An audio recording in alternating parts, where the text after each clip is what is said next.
exams. In this video, we're gonna have a look at the comparison between sociology and economics. This topic is very important if you are preparing for UPSC Civil Service Mains. They have asked four times in paper one, especially in 2005, 2009, 2021, and 22. Usually, UPSC will ask comparison question between sociology and other social sciences. Sometime it will ask specific to economics. If you take an example, in 2009 they have asked the comparison between sociology and economics alone. In some other questions they have asked other social sciences. In 2005 they have asked economics and political science. This video I have prepared rich information about relationship between sociology and economics. I have divided this presentation into two. First part will discuss about the differences between sociology and economics. In second part we will discuss about the similarities between sociology and economics.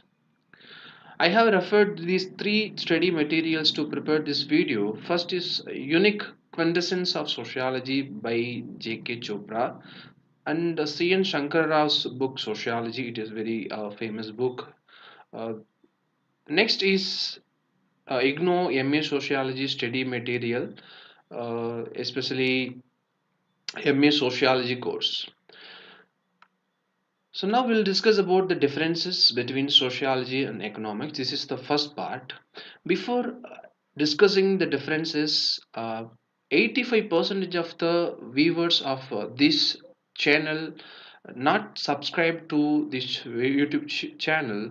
So I request you to subscribe to this channel and like and comment. If you comment and like, the YouTube algorithm will recommend my channel to the other UPSC aspirants who is seeking to listen this kind of videos. So now let's get started. First, we'll see the definition of sociology and economics. Sociology is study about human behavior. It will study about the individual activities on day-to-day basis. Sociology will study about the social life of each and every individual as a whole in the society. Sociology will analyze about the various roles and responsibilities and functions of the social institutions like family, religion, culture. We have law and kinship, marriage. Whereas economics will study about the consumption of the material by the individual and production of the materials and exchange between one product to another product, exchange between one country and another country, and the distribution of the wealth between two states, between individuals, between district, between other country. Next, the deep understanding of sociology is about studying social process. So social process is a continuous process where the individual can adapt the new transformation like accommodation, assimilation, enculturation, acculturation, socialization will come under social process. Sociology is focusing on social process and social conflict between one class to another class, one group to another group. We have working class and owner class. We have different kind of sections in the society. When there is ideological conflict, when there is discussion between one group to another group, will be studied in sociology. And it will also study about the communication between the two group of people or two community, two society, two district, two state, two nations. And sociology will also study about differentiation between one group and one state. Like we have different language speakers in India, we have different caste, we have different religion. So this will be addressed in sociology. Finally, we have social stratifications like we have gender stratification, we have nation based stratification, state based stratification. Everything will be addressed in sociology. Whereas economics will study about the relation of price of the particular product which we consume every day, and demand and supply of the products, money flow in the nation, and input output relation of the particular production, modes of production will be studied in economics. Next is sociology is younger science. Why it is younger science? It is younger than economics. Sociology was coined in 1838 by Auguste Comte. He explained about concept of sociology in his book Positive Philosophy in 1838.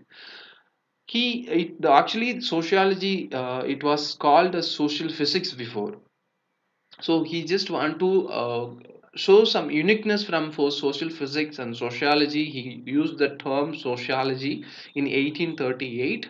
So it's been 184 years. It is very recent comparatively. Economics, it is 246 years old. In 1776, Adam Smith explained about wealth of the nation. So we called it is older science because it is more than sociology, that is 884 years. Next is abstract science. What is abstract? It is intangible in nature. It is subjective. Sociology will think about the issue. The issue may have different uh, reasons, but from the researcher's perspective the subjective meaning will differ. The event which taking place in the society may represent something, so the researcher will address the issue. He will overcome his thinking and his subjective meaning. He will address the reality of particular social phenomena. So that is abstract in nature. Sociology will study about the emotions and feelings and sometimes ideas, concepts. Whereas economics will study about the facts and statistics, objectives, and it is more objective oriented. It is material oriented. Modes of production, material and profit, loss.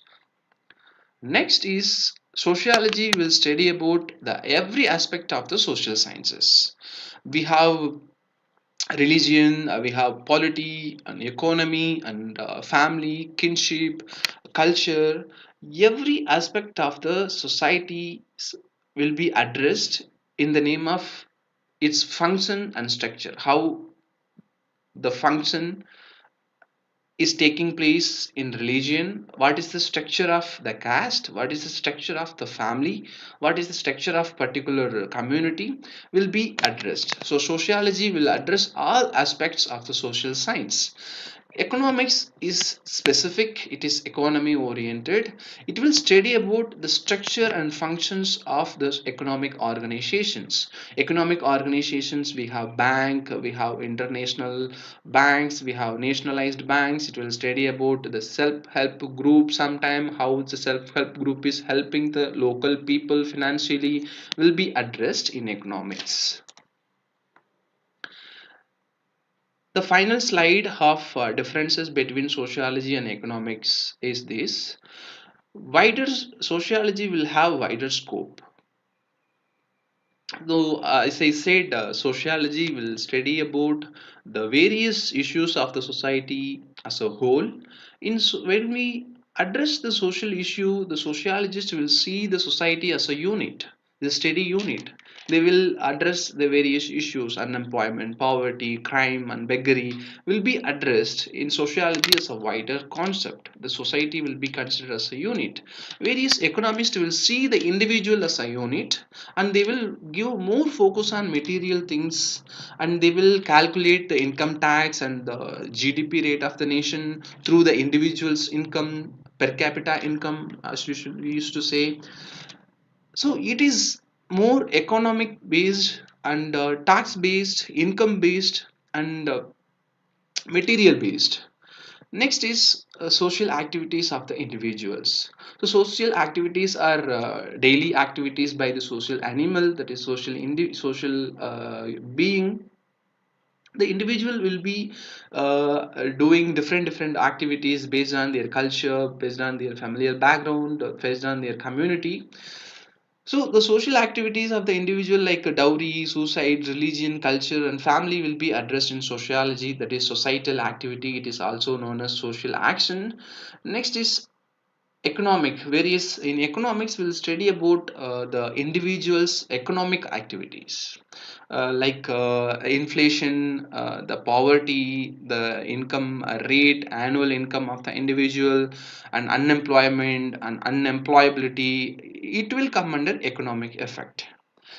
Finally, we have one important quote that man as a social animal. In Aristotle, we have Aristotle. He is a famous philosopher. He defined that man as a social animal. If you take various economics, it tells that man as a economic being.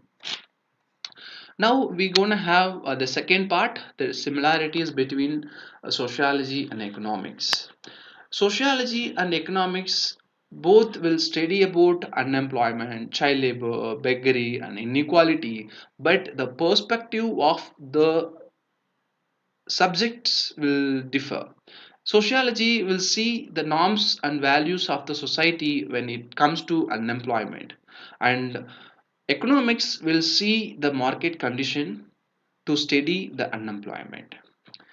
If you take some society, they will not allow women to work in environment. There will be certain norms, they cannot go for work after they get married. So the sociology will study about the norms and values, how it create unemployment. Economics will study about the market condition, how it create unemployment, like when there is a less number of job openings, when there is unemployability is a person is not having skill to work in a particular situation. So this is unemployability. So economists will address the less number of job openings and unemployability which cause unemployment. Next is child labor. So sociologists will observe the various familial issue and cultural issue which cause the children become child labor. So when there is a divorce between husband and wife, when a wife is not getting financial support, she may ask the child to work in industries, so that leads to child labor. When there is a wife battering, when there is a domestic violence which also cause child labor. And economist will observe the debt, why the child is working because of debt, an economical issue. When there is a less fund for education, when the government is allotting less fund to give meals, midday meals, morning meals, the child will not go for education, because the when the child is having poverty, the child will prefer to work and earn money. So next is migration also one of the reasons for child labor. When the other state or other country person is migrated to India, they will be having no identification or identity to get into the government school. Sometime they will also know don't have the economic support or financial support to do their basic things to get education. So that is migration also one of the reason for child labor. Next is beggary. So beggary is about begging in the street. Sociologists will observe the cultural aspect and the socialization process, why the child or why the women or why the man is begging in the street. For example, in India we have caste inequality. We used to see some villages, caste, some caste people will do begging in the street. And single parenting, single mothering, single motherhood also one of the reasons for begging. And hereditary occupation, which we would see father's father did begging, so I'm doing begging. So this kind of sentence the people used to see in the street, who are begging in the street. Next is drugs. If a person is addicted to drugs, the person will be very lazy, he won't or she won't do work, they are very lazy to do things, so they will do begging. And economics, an economist will focus on the economical situation. If the person is doing this kind of occupation, what will happen, the economic of the nation will decrease. So there will be slowdown in nation's growth, especially there will be a decrease per capita income. So per capita income is the individual's average income of the particular nation in an year or in a financial year. So when the person is begging in the street, what will happen? He will be wasting his skill, he will be wasting his knowledge. uh, uh, the skill and knowledge is given by the educational system. So for educational system, government has spent some amount of money. So the person is just wasting the government's money, government's uh, various schemes to develop his skill or her skill. So in beggary, ultimately the person will be wasting his skill and knowledge and the labor. He'll be simply sitting and begging in the street. It will cause to decrease the per capita income. Next is inequality. How sociologists address the inequality is based on caste. So how caste is causing inequality and discrimination between the low class, high class people. I mean, high, low caste and high class people. And economics will see the concept of inequality through the class. Class is about money, the rich, the material the individual possesses. The economist will categorize the people into middle class and low class and high class based on their income.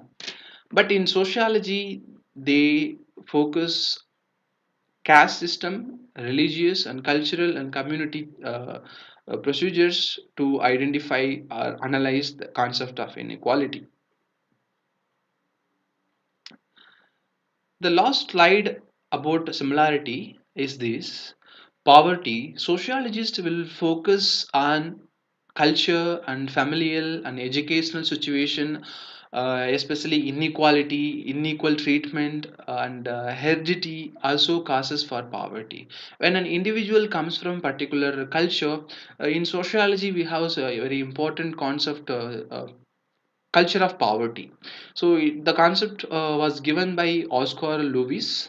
So he says that when a parent is teaching the child that they are very poor, they cannot buy things, they are very poor, they are from a very poor background, so that they have to live in the same condition until die.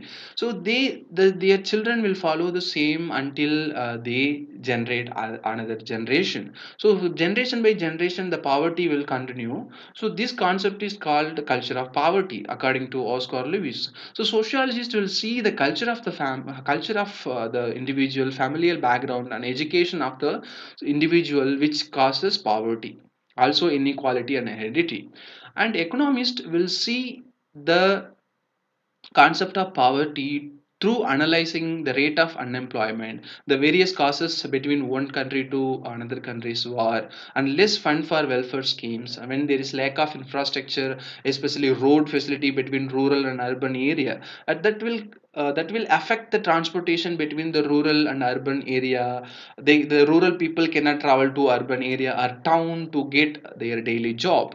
So reservation, when the reserve means it's about money reserve. Okay, it's buffer stock we used to say. When reserve bank of India reserving some amount of money, they have no reserve to help or implement some schemes, some increase the rate of the interest, to increase the welfare of the poor. When there is no reserve, it will also cause poverty. And climate change also studied by the economist, through which we can understand the poverty and how the climate change leads to migration, how the climate change the economic situation of the particular territory. Next is overpopulation.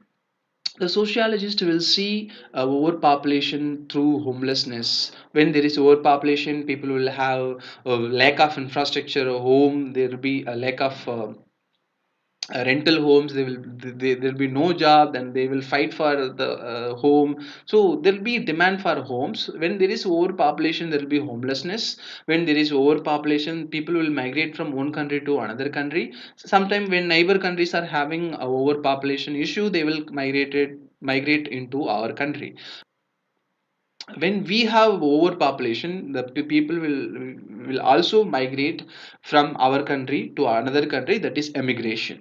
Economists will also address about the overpopulation through understanding the standard of living, and understanding the demand of the resources. Because of overpopulation there will be over more demand, and when there is over demand there will be increasing number of industries, which also causes pollution. So these are the same topic addressed by the sociologist and economist in a different perspective. Okay, next is empirical and theoretical perspective. So in empirical theoretical perspective, sociologists will address the issue in person. They will go and visit the place, and they will scientifically study the issues, and they will address the issue. If you take economists, they also do the same empirical and theoretical perspective. They will also do observation, like we have census study, and we have various social survey to understand the infrastructure of the rural society. So they also do the same, and also they study the text, also observe the society, also study the issues of the society. Finally, we have the interdependent and interrelated concept. Both sociology and economics have interdependent and interrelated. If you take social change, how the social change will take place in the society, when there is a change in economic system, political system, cultural system, familial system, and religious system. So ultimately social change will take place when there is change in these social institutions. Okay, so social change is interdependent and interrelated with the economy, polity, culture, family, and religion, and kinship, and law, and government. Also economic is directly interdependent, directly related, and interdependent uh, with sociology. The social change will take place when there is a economic change. Also economic change will take place when there is social change, so it is vice versa. Finally, I have commonly used terms. Apart from this discussion, there are many words we have in the society which will be used by both sociologists and economists. Inflation, morbidity, mortality, sex ratio, census, fertility, birth rate, exchange system, class, wealth, and rural, urban, and etc. Again, I have given six important sociologists and as well as philosophers who addressed about the society as well as economy. If you take Karl Marx has written book, famous book called the Communist Manifesto. Here he talked about the working class, owner class. This is purely economy oriented as well as society oriented. Next is we have Das Capital. Das Capital also purely economy and society oriented. Max Weber, he studied about the Protestant ethic and spirit of capitalism, how the religion causes financial wealth, how religion is influencing economy. Next is ML Durkheim. He also studied about the typology of suicide. In this theory he explained about the economical causes of suicide, why the person is attempting suicide, and the reason behind the suicide. He found that one of the reason is economy, finance. Next is Schumpeter. Schumpeter also very famous social scientist. He has written a book called Capitalism, Socialism, Democracy. He also explained about the economy and social system. Next is Pareto. Pareto, he wrote a very famous book, 8-20 rule. So what he said in this book is, if we spend 20 percentage of the efficient time in our life, we will get 80 percentage outcome. So we have to use the efficient time and efficient wealth and in a effective way to in order to get 80 percentage return. So next is Oppenheimer. He wrote a book called The State. He also explained about the economy and the welfare of the state in his book. So by this discussion I complete the presentation. So please subscribe to this channel. If you subscribe, if you like, if you say something, it will be a reward to me. And when you comment, when you like, when you subscribe, this channel will be recommended to the aspirant who is eagerly searching to listen to this kind of videos. So please do comment, do subscribe and like. Thank you for watching.